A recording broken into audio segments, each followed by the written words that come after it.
On the breezy veranda of a seaside villa, I clutched my phone, feeling the weight of frustration in my chest. The word "Dad" lit up the screen, and as I spoke, my voice trembled with contained emotion. "You just went ahead and did what you wanted, didn't you?" I accused. On the other end, I heard my father's breath catch. "Ava," he replied, his voice heavy. "I thought you'd understand. Sophia needs the money. If we don't cover her debts, well, the family has to support each other, right?" His words only sparked a sarcastic smile from me. Pulling the family cardigan, I muttered. "I am Ava Moore, forever overshadowed by my younger sister, Sophia, who is adored relentlessly by our parents. My earliest bittersweet memory is from my 6th birthday, receiving the red bicycle I had longed for, only to watch it swiftly claimed by Sophia because she took a fancy to it. She wants it, and you're the big sister, they told me. And just like that, the bike was no longer mine. This pattern repeated itself endlessly. The pencil case I got for starting school soon ended up in Sophia's hands. My desires were always secondary. My attempts to join swimming were dismissed because funds were allocated for Sophia's piano lessons. Sophia would feel lonely, they said. My school achievements went unnoticed, overshadowed by trivial incidents involving Sophia. When I excelled in sports or academics, the spotlight somehow always found its way back to her. My significant efforts, like getting into my first-choice university, were met with tepid reactions, while Sophia's mock test results sparked animated discussions at home. I remember the dinner centered around celebrating my accomplishments, yet the conversation invariably orbited around Sophia, her needs and her successes. Holidays were the same. Sophia received lavish gifts, while I received practical items. By the time I entered university, I had distanced myself emotionally from my family. It was there, amidst the challenges of the windsurfing club and the relentless waves, that I met Charles. He was the club's captain, skilled and confident, contrasting sharply with my novice struggles. His presence marked a turning point, a fresh start where I could be someone other than Sophia's older sister. As I stood on that veranda, phone in hand, the sea breeze mingling with the turmoil inside me, I realized how far I had come, and how much further I needed to go to find my place, independent of the shadow cast by my sister. As I struggled in the rough sea, my eyes burning from saltwater and fatigue, I was on the brink of giving up. But just then, Charles reached out his hand, reassuring me with a smile. "Everyone starts like this," he encouraged. I fell all day long as a freshman too. Those words were a lifeline in a sea of challenges, offering me a kindness I'd seldom felt before. One dusk, during the final day of our windsurfing camp, I was alone in the water, fighting to stand on my board without success. "Ava, the wind is shifting," Charles called out from the shore. Suddenly, with his guidance ringing in my ears, everything clicked: the direction of the wind, the rhythm of the waves, and the balance of the board. Before I knew it, I was riding the waves. My teammates cheered, but the sight that filled me with pride was Charles's beaming smile. "Don't tense up on the board," he advised gently. "Feel the waves and move with them." His words resonated deeply. It was a stark contrast to the indifference I'd always received from my parents, who only had eyes for my sister, Sophia. "Ava, you've got talent," Charles later told me, praising my natural intuition for the waves. It wasn't just his technical guidance that drew me to him, but his kindness and the playful mischief in his expressions. A few months later, we started dating. After graduating from university, we decided to turn our shared passion for marine sports into a career by starting an import company. Despite opposition from those around us, especially my parents, who were vehemently against it, we were determined. Charles and I worked tirelessly, raising the startup capital through a mix of part-time jobs and loans from his family. Our first office was a modest apartment, furnished with second-hand desks and cabinets. "This is our starting line," Charles joked, and we laughed together, sharing in the excitement of our new venture. Finding business partners proved challenging. Many dismissed us due to our youth and lack of experience, but we persevered, attending marine sports tournaments, building relationships with athletes, and slowly earning their trust. Our breakthrough came when we secured an exclusive distributor contract with a budding manufacturer in New Zealand eager to expand into the US market. The night we signed the contract, we celebrated in our humble office with a cheap bottle of sparkling wine and canned appetizers. We discussed our future, and looking back, that moment marked the real beginning of our journey. My father skeptically questioned the stability of our business, and my mother, still fixated on Sophia's needs, urged me to support the family as Sophia struggled with dropping out of university and her aimless lifestyle. In stark contrast, Charles stood by me, believing in my dreams and ready to face the challenges with me. "If it's us, we can make it happen," he said confidently. With those words in my heart, we took each step to grow our company. The business, which started in a small warehouse, is now well recognized within the industry. 6 years ago, we finally achieved our dream of owning a vacation home, a testament to our hard work and the journey we embarked on together. After an extensive search, Charles and I found our dream vacation home, perched on a hill, surrounded by trees, with a stunning ocean view that took our breath away. "This is the one," Charles declared, and I felt the same surge of certainty. Despite my parents' objections over what they deemed an unnecessary luxury, their disapproval ran deeper still, not fully embracing my career or the life I was building with Charles. But none of that mattered. This home was a testament to the dreams Charles and I shared. On our first night there, we sat on the deck under a starry sky, the waves a gentle hum in the background. Charles took my hand and whispered, "Ava, let's grow old together here." Those words echoed in my heart, a promise of future serenity.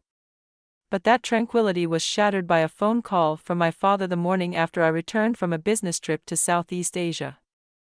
"Ava, I need to talk to you," he said, his voice falsely confident. I sensed nothing of the impending storm. "It's about your vacation home," he began, and I felt a chill of foreboding. "What about it?"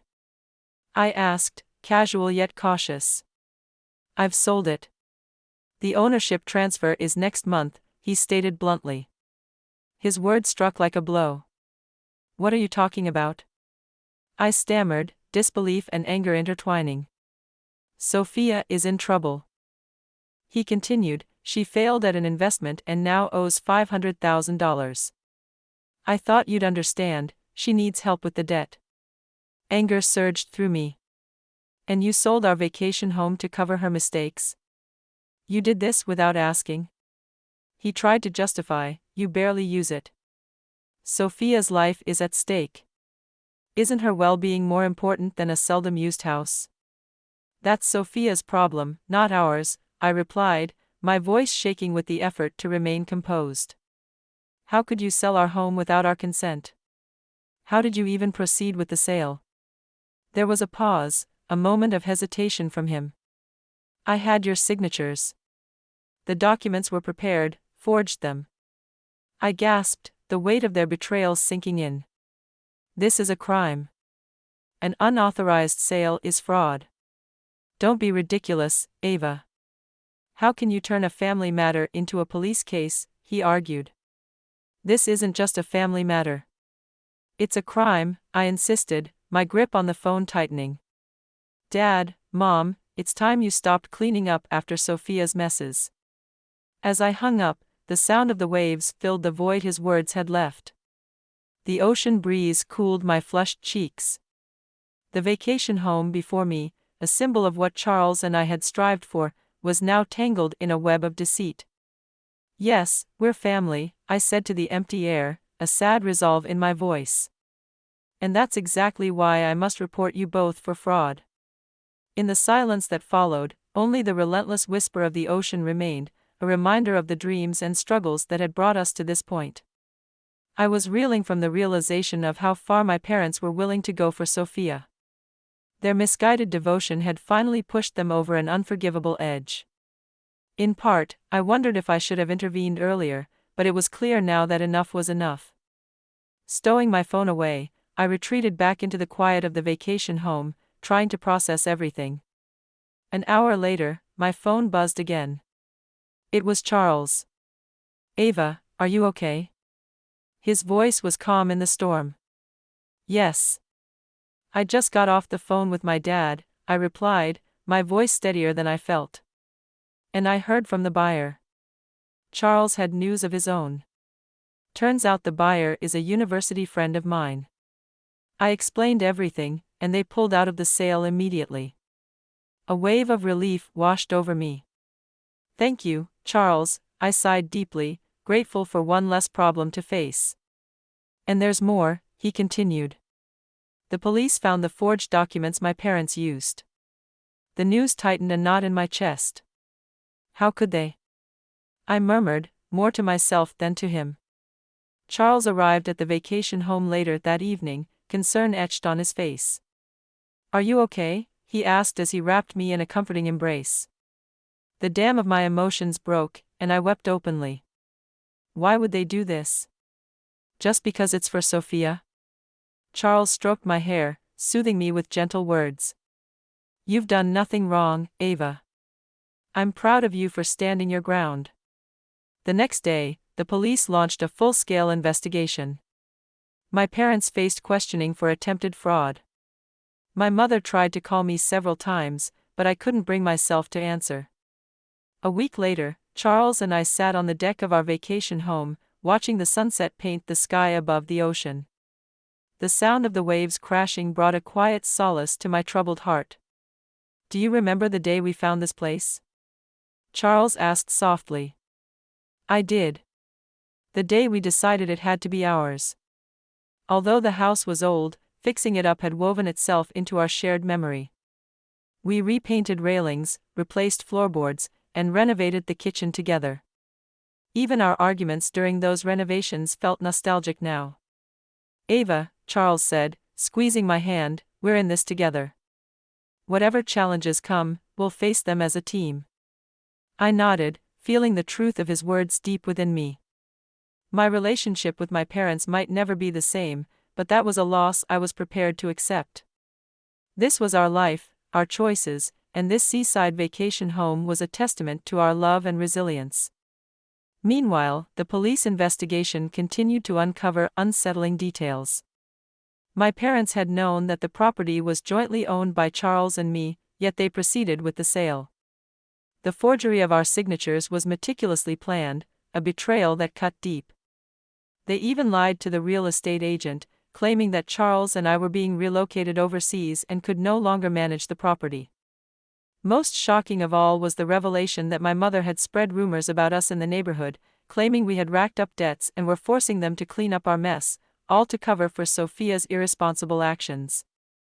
As the truth came to light, Charles and I stood together, ready to face whatever came next, secure in the knowledge that we had each other. During police questioning, my mother tearfully admitted that what started as a minor financial hiccup ballooned into a $500,000 catastrophe. My parents had exhausted their savings and even sold land to settle Sophia's debts, yet it was still not enough. Desperate, they attempted to sell our beloved vacation home to bridge the financial gap. Throughout the interrogation, my mother maintained Sophia's innocence, claiming she was simply naive and easily deceived. Not as astute as Ava, she had said, a statement that left even the seasoned officer speechless. My feelings were a tangled mess.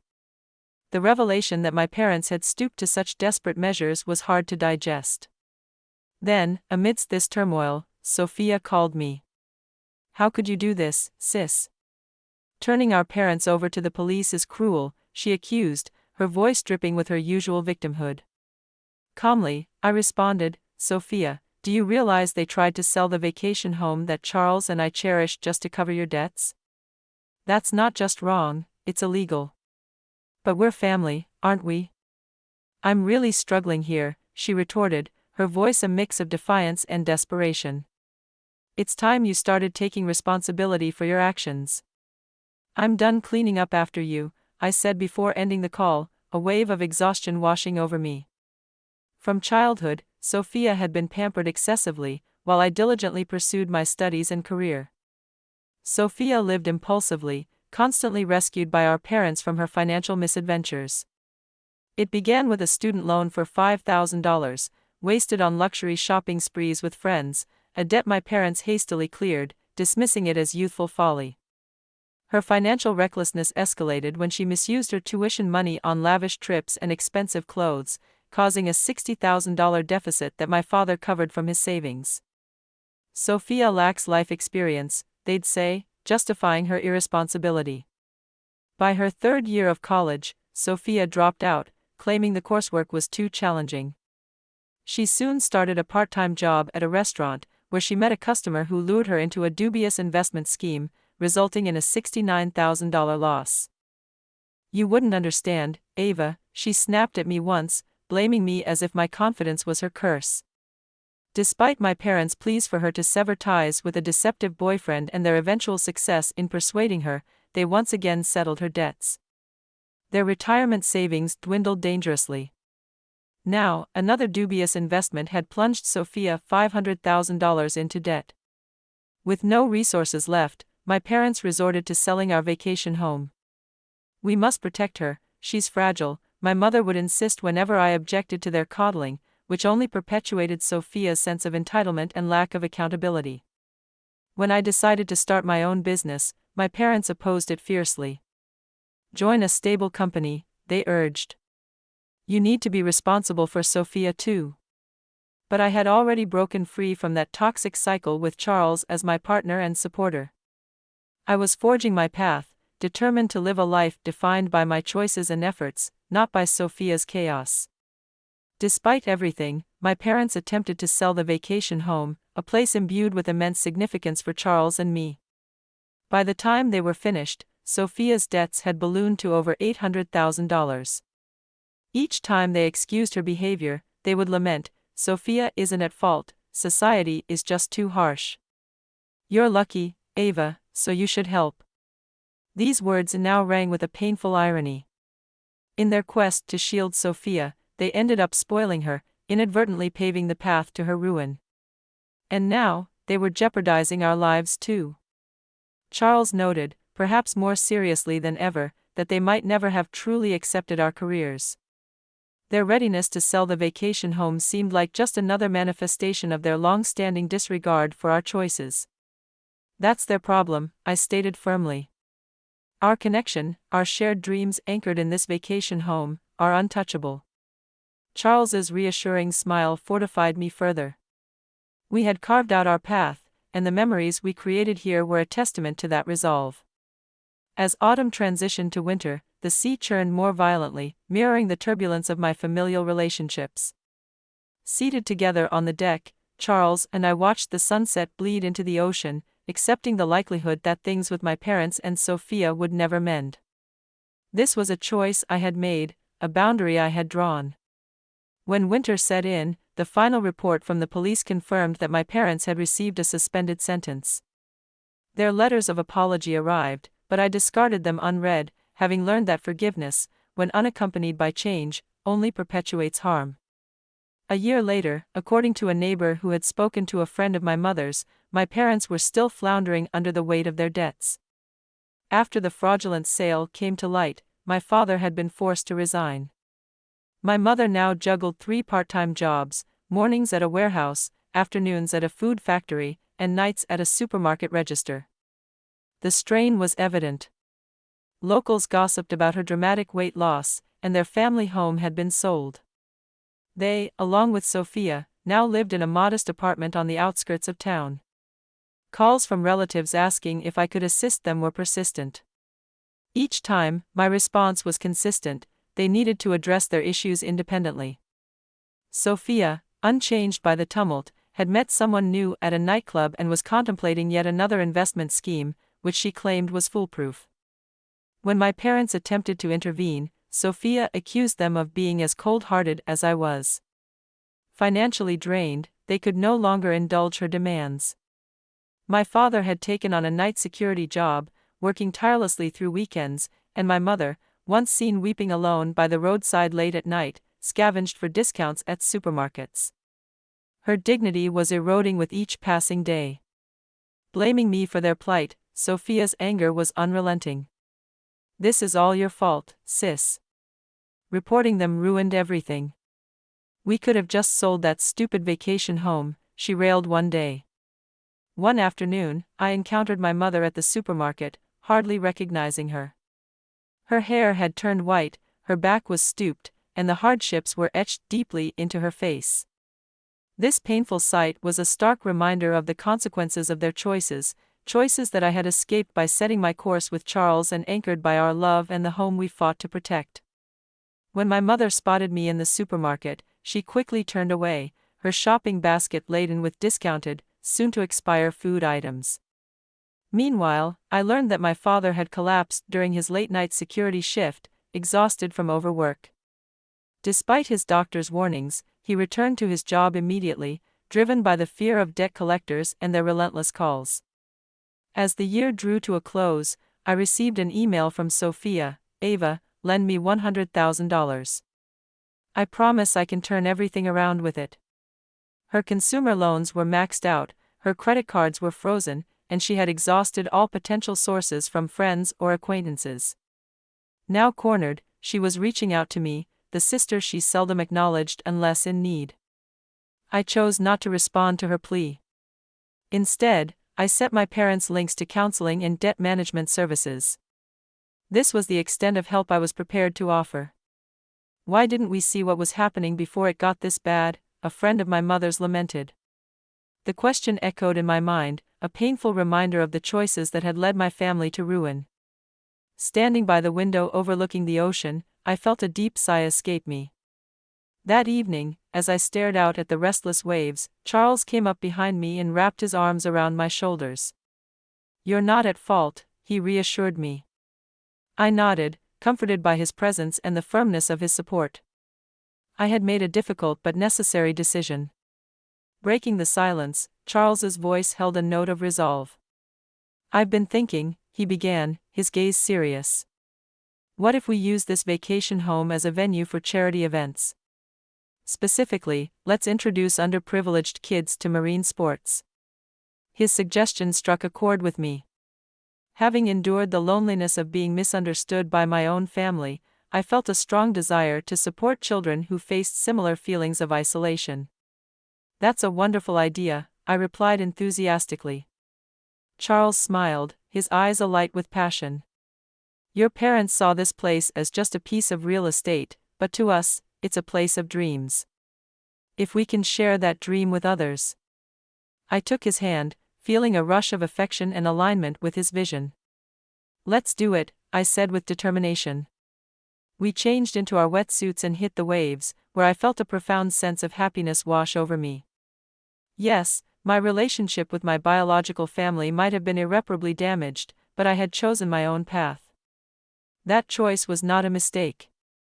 Listening to the soothing sound of the waves, Charles and I looked towards the future. This vacation home would continue to nurture our dreams, and now, it would also serve as a beacon of hope for others chasing their own dreams.